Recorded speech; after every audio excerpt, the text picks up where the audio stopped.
Okay, guys. So we're going to go ahead and get started.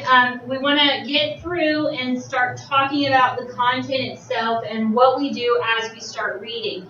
So one of the biggest mistakes that students make when they start reading is to start with the first word and go, and just go and go and go and go and go until you get to the end, and then you realize, I have no idea what I just read. So how many of you have ever done that? Anybody else? Just me? Okay. A couple of us? So in order to gain some knowledge and understanding, we have to treat it as a process. So treat it as a process that we need to engage in. So we're going to engage in the next step, which is chunking the information. So when we read, we have to read in parts. We can't just take the whole thing in. I use a lot of food references because I'm a fit girl. I like to eat. So when we eat a steak, we don't just grab the whole 6-ounce steak and just stuff it in our mouths. That doesn't really work. We have to cut it up into chunks. Now sometimes we have a big chunk, and we don't quite get it, so we have to cut it up into fewer chunks. It's the same thing when you're reading something. The nice thing about reading is that authors have already put it into paragraphs for us, so we can take that paragraph in and understand the information just within that paragraph. Now, what happens when you get to the end if you don't know what you've just read?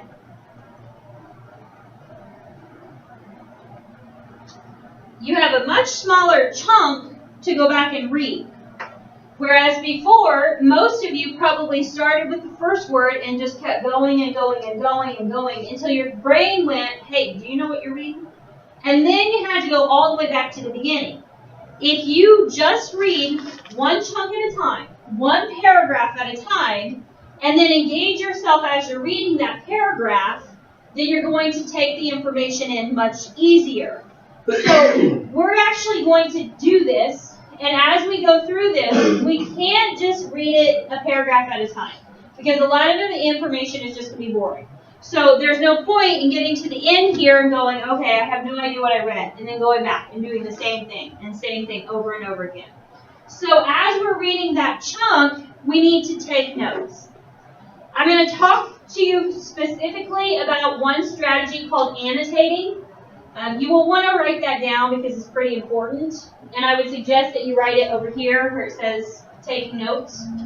Annotating is one technique for taking notes.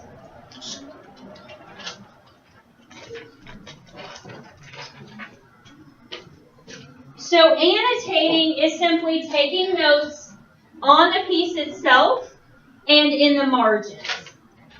So it's taking notes on the piece and in the margins. This is the process we're going to focus on the most because it's the one I find most helpful for students.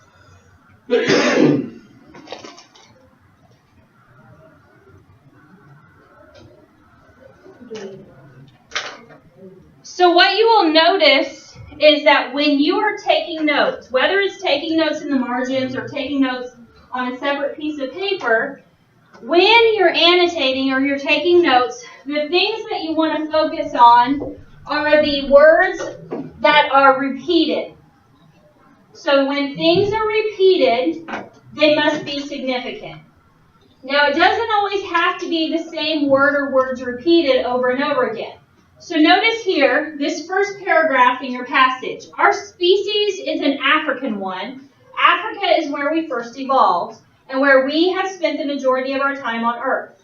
So in that one sentence, we have Africa repeated twice, or a form of Africa repeated twice. And we refers to our species. We spent the majority of our time. So all of those pieces match up. Now we go further. The earliest fossils of recognizably modern Homo sapiens, or modern people, appear in the fossil record in Ethiopia, Africa, around 200,000 years ago. So again, I am going to pick up the Africa component down here at the bottom, as well as up here. When you come across a word that you have already heard within the passage, so I didn't circle Africa until I came across it the second time. I didn't go back and underline species until I saw it the second time. One thing I will encourage you guys to do is clarify your pronouns. So remember we talked a little bit about this yesterday. Pronouns take the place of a noun. So when we say we is referring to our species. So we want to clarify that for ourselves. If I said it and I was referring to African, then I need to make sure I clarify that for myself. So you notice that I have three things that are underlined, circled, or have a star. Fossil is only mentioned twice, but it seems to be a fairly decent point. It seems to be something that would be a key idea, a key word. Now, what about the specific details? Why didn't I put underline 200,000 years ago? Okay. It mentions it that one time, and that's it. The other thing that I will explain to you guys and show you guys, and we were just talking a little bit about this. So there's a differentiation in the format. Homo sapiens only needs to be underlined because it's referring to people, just like right here. It doesn't need to be underlined because it's a vocabulary word, because it's already bolded. Bolded words stand out already, and numerals stand out already. So even if you didn't know it was 200,000 years ago, even if you didn't mark that, even if you don't remember that, usually when you have a passage, you can go back to that, and your brain has made a connection, a visual connection to that, so you may not know it's 200,000 years ago, but you know where that is. So as we take those notes, we're looking for main ideas, keywords, anything that's repeated. We also look at things like unfamiliar vocabulary. Now again, we don't need to underline the vocabulary words because we don't know them. The meaning's right next to it. Those words are bolded, and the meanings are in parentheses. So we don't need to differentiate that in any way. But looking at unfamiliar vocabulary, things that we may not necessarily know, and identifying those things is going to be more helpful. The other things that we look for are any questions that may exist because of that.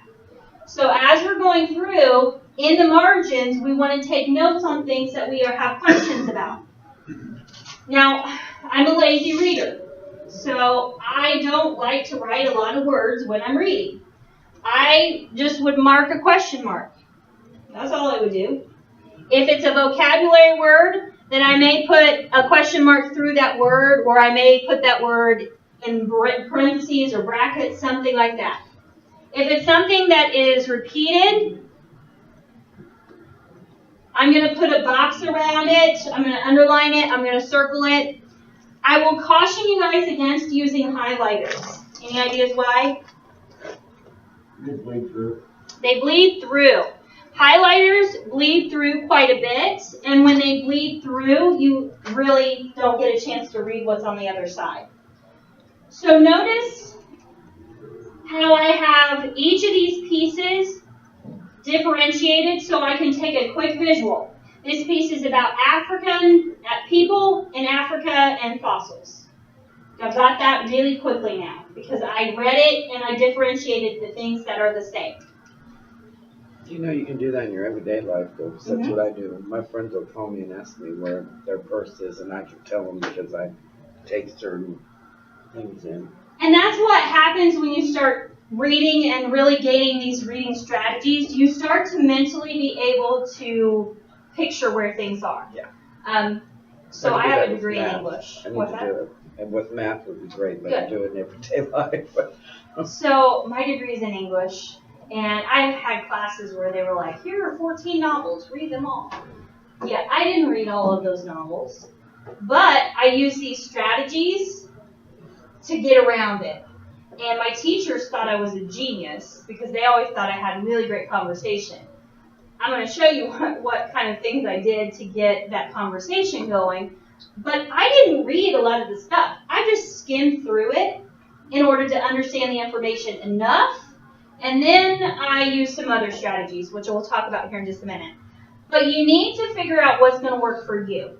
So I have ESL students all the time, students who speak Spanish or they speak another language.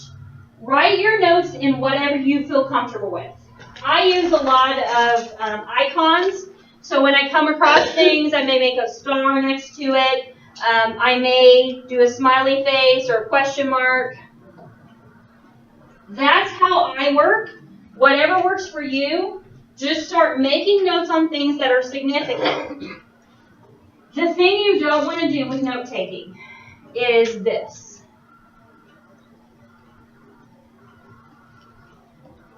Why is this useless? It doesn't differentiate anything.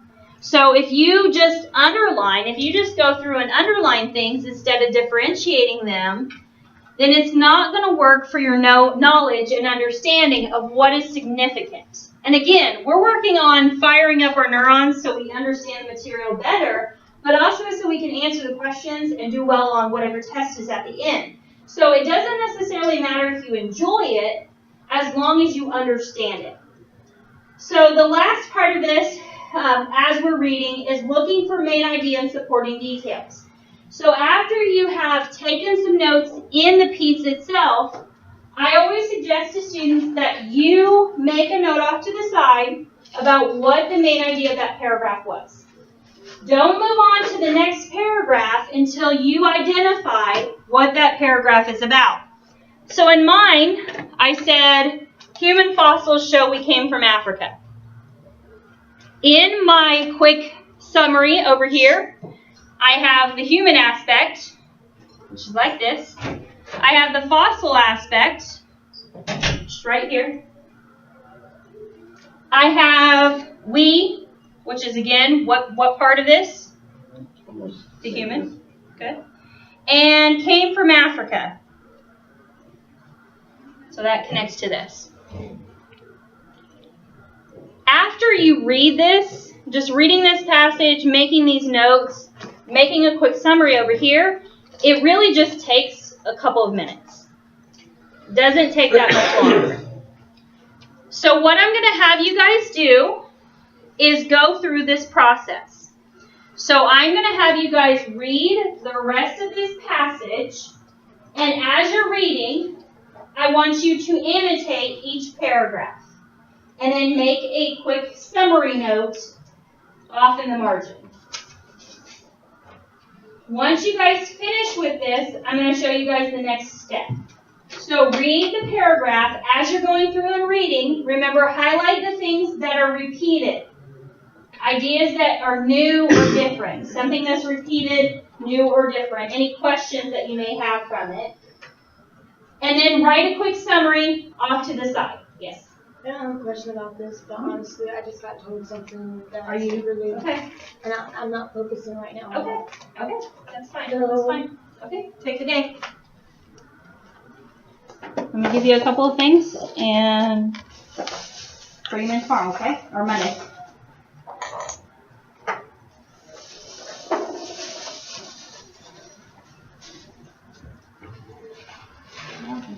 Thank you. You're welcome. Got my number if you need it, okay? Okay.